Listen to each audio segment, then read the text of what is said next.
because so much has been going on which is not right, both here in the diaspora and in Cameroon. Starting with money they contributed for water, $85,000, and the money disappeared in thin air. We never have any water. That's why Mocan now is putting water that is going to solve the entire water problem in the entire kingdom of Babongo. Now, I'm going to go to all of us starting this last weekend of the month. I'll be in Babongo meeting here, and there will be a peace crusader everywhere. Some people are like, okay, but you ask the Mocan people to boycott. Yes, for their security, because right now they are threatening their lives, they are threatening people's lives. If you look very well, most people just disappear in Babongo like that. If you look, the third in command, Forger, he didn't die the way, he just gone like that. And we know that this was the hands of somebody did it. The same one, we have the chief of Vinton Sweet, he went like that. And one of the reasons he went, because he was advocate for this Babongo unity, Babongo peace, Babongo oneness, and Babongo tradition. And we look at it, one very important and powerful lawyer, Tishalo Fuanshale, because it's Fuanshale, himself went that same way. And guess what? The last person that left was the chief of Mbungwe, which is Tisonjo. I mean, he can just disappear, not because he's sick, and just go. And guess what? He's replaced by someone they call Dr. Mampasman, who is his stepbrother that has been fighting him all his life. You cannot fight and kill somebody and they take you and put on that throne.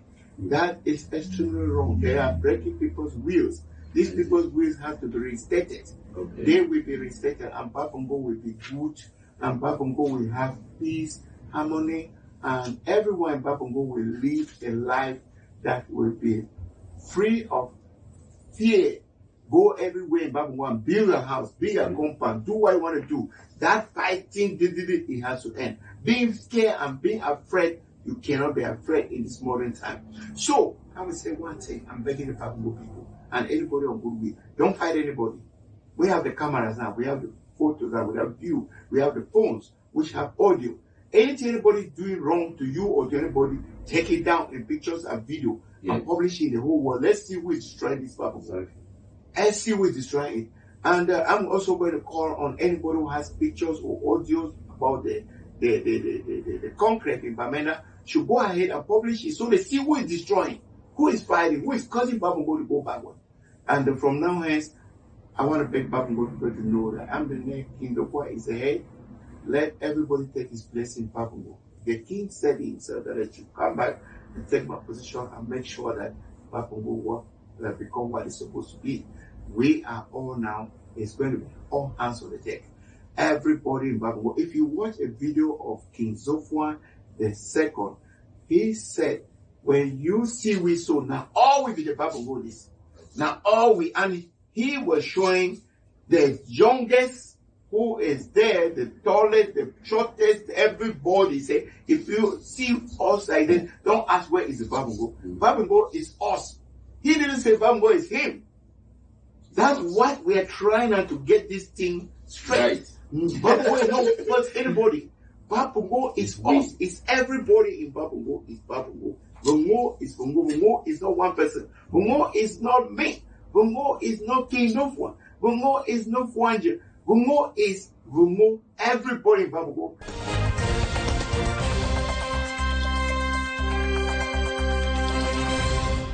Thank you so much for staying with us. Your Majesty, the fact that you're bringing together traditional leaders, kings and queens from different parts of the continent, are you sending across a message in line with Africa's unity, the struggle for a united Africa, for an Africa where from north to south, east to west, we are looking towards the same perspective? Yes, definitely. That is the message behind our actions. We want to bring together traditional rulers. You know, you can only act or work in your own environment. I'm a traditional leader and I'm in the traditional settings. That is why I can only mobilize together with the organization that I'm representing here in Georgia, traditional rulers from other countries. If we could mobilize presidents and put them in a setting, in a hall, and tell them and discuss with them to really have their thoughts about Africa coming together, we could also do that. Fortunately, we have the African Union, which objectives, if not contrary, are solid on that. They are to do that.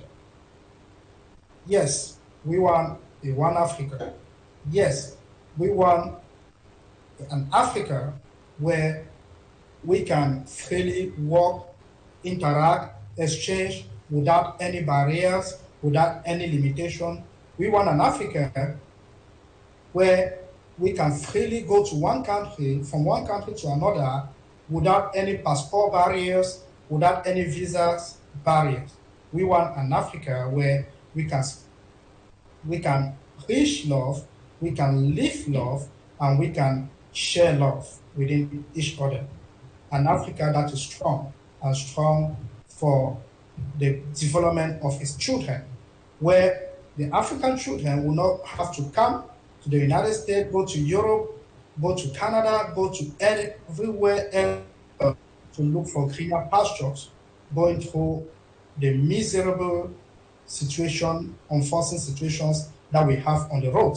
We have lost so many African children like that in the course of looking for greener pasture. We don't want all that to keep going. So that is one of the goals, bringing together traditional rulers. Africa that is united, not an Africa where Africans are fighting among themselves, like what is happening now in Eastern Democratic Republic of Congo, with rebels backed by Rwanda fighting against the Congolese army and causing a lot of displacements and killings going on, destruction going on over there. Definitely. That's not the kind of Africa we want. So, now, what will you tell Africans who are all over the globe as far as this is concerned? Because all those Africans who are all over the place, all over the globe, are subjects of those traditional leaders that you're inviting to Georgia. They are subjects. What do you tell them with regards to the need to come together to build the African continent, to raise the African continent to a great continent? Why not a great nation? The United States of Africa. What are you telling your subjects, you the traditional leaders, and who are very much considered and respected? I love the word the United States of Africa that you use, Mr. Babila. My African fellows, I would like to encourage us to have love, because love conquers everything. If I have love with you, Mr. Babila, I will not come and steal from you. If I have love with you, I will not come and take away what belongs to you. I will not come and try to kill you. If I have love towards a country, I will not wish that country downfall. I will not wish to see that country in war. War divides. War is not good. Look at what is happening in Ukraine. How many people have we lost so far? Look at what is happening in Congo, in Central African Republic. How many people are we going to lose before we sit down and share and cultivate love? We have that need to come together as Africans. Listen to your rulers, your traditional rulers, listen to your leaders. Your leaders should be the one to guide you through this journey. This journey should be made of peace, peace, and peace. We get nothing dividing each other. And these are the rules that the Occident or the Western has always used to keep us apart, divide and rule. We have to escape. I know we are wiser now to keep falling into that trap. Let love lead, my African people. Let love lead, please. And there are many Africans today, Your Majesty, who think that it is near impossible to make it in Africa, to succeed in Africa, to triumph in Africa, to make money in Africa. And when we look at the African continent, as rich as it is in natural resources, human resources, this is a paradox. What are your thoughts on this? It's the leadership. If you see any African country that is not getting developed or that is staying in one spot in terms of development, that country leadership does not want that country to emerge. We were in the same situation with China a couple of years back. We were in the same situation with India. We were in the same situation with South Korea. Where are those countries today? They are topping in their economy. All the IT jobs in the world are being done by who? Indians. All the gas stations in the world here in America are being owned by who? Indians. These are third world countries. How many decades back? Just like we were, most countries in Africa. But it's the will. If we all have that will to develop ourselves, there's no way development will not come. And that goes first from the leadership. The leadership should have at heart the best interests of their population. The chiefs of the villages, the kings, the queens should have at heart the best interests of their population first, not of any other individual. If we all do that, we all retrospect, reflect on how to redo things the right way, we will not have no Africa trying to live for greener pasture elsewhere. As you rather said earlier, we have everything we need to be a very, very powerful continent. African countries, wake up. Look, in the list that was published here to deport more than 14,000 foreigners back to their home countries, you will not see any single South African in that list. What does it tell you? Do you think South Africa don't like to travel to the United States, Mr. Bankula? Of course they do, but they don't see the need to come and stay here. They don't see the need to come here for work, to come here for money, because their country gives them that opportunity already. This is what we are pleading for our African leaders. Give the opportunity to your citizens to stay home.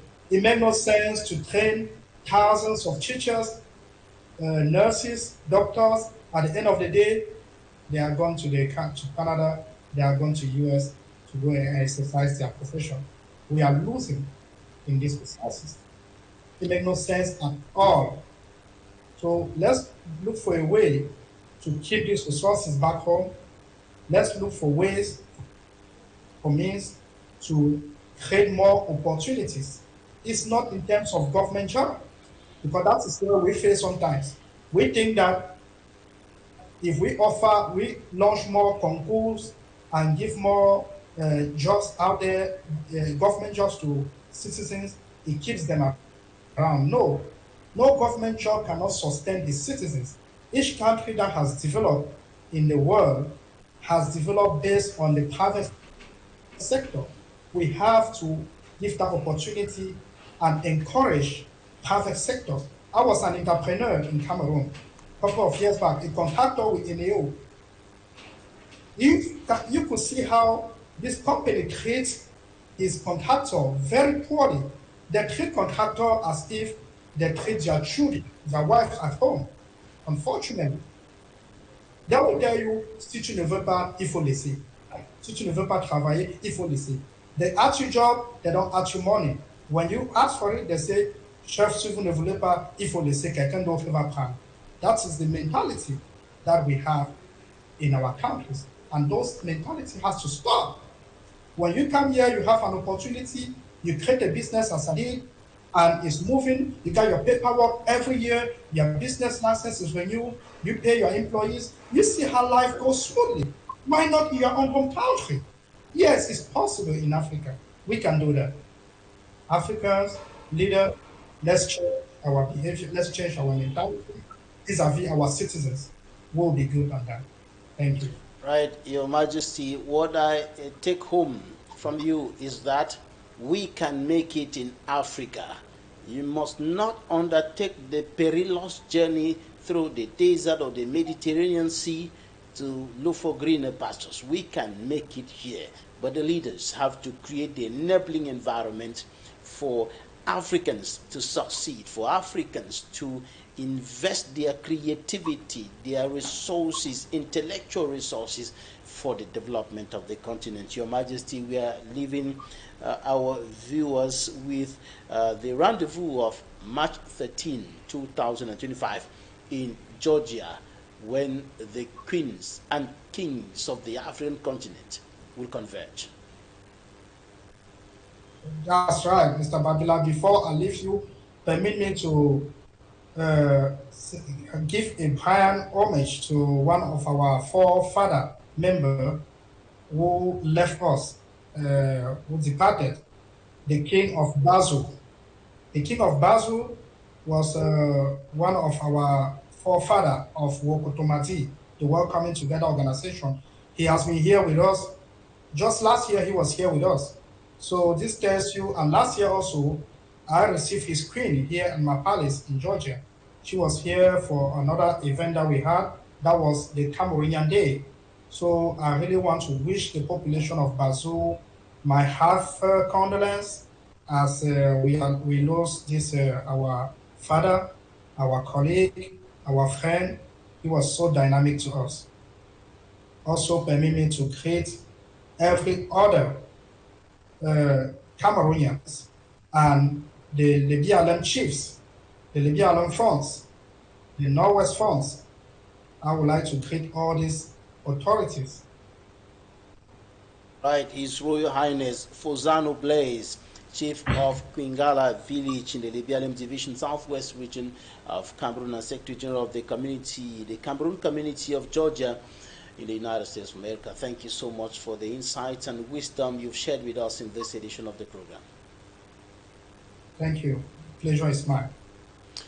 And that's it for today's edition of the program. Thank you so much for your kind attention. If you missed the program, you can follow us on our social media handles on Facebook and on YouTube. You can also follow the rebroadcast of the program on Friday at 5 p.m. Thank you so much for staying with us on Equinoxe Television. God bless Cameroon.